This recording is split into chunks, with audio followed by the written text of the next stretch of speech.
Apple hasn't quite managed to ship my AirTags yet, but I did get my hands on 2 of their new leather key rings, so I thought why not check them out and help you decide whether they're worth picking up. Here in the UK, individual AirTags come in at £29 unless you want to go for a 4-pack, and that's going to cost £99 instead. You wouldn't believe how often I've lost my keys over the past year despite being confined to the house for the whole time, so £29 is actually a price I'm more than willing to pay. That said, it can slightly sting when you realise you have to pay a further £35 if you want to pick up an official Apple keyring for your new AirTag. For that price, it's only fair to expect a really high level of quality and craftsmanship. First impression is that Apple has absolutely delivered. And if you'd like YouTube to deliver this video to even more like-minded people, all you have to do is hit that like button down below and then sit back and relax for the rest of the video.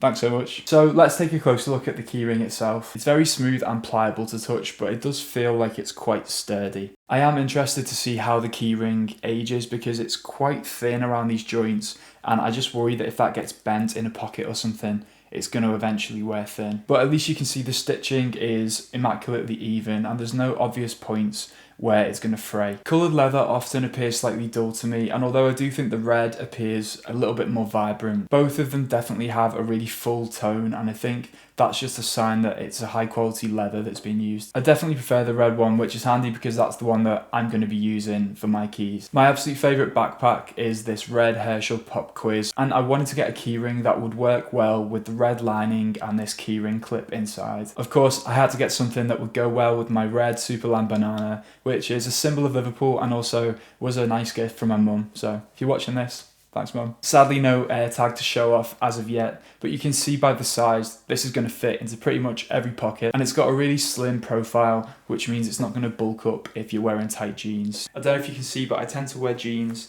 like this. These are nudie jeans. It doesn't quite allow for the keyring to actually go right down into the pocket, so that is going to have to kind of be bent when it goes into my pocket, or at least folded back like this.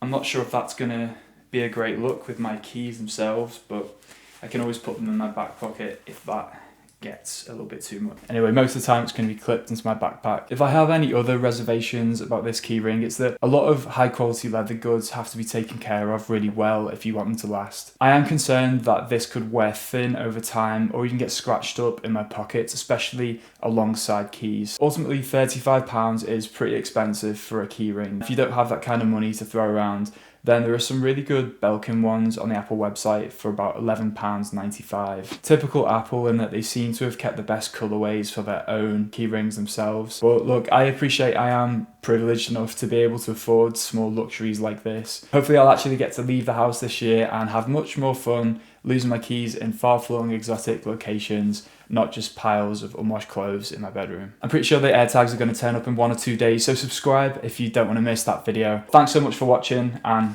I'll see you in the next one.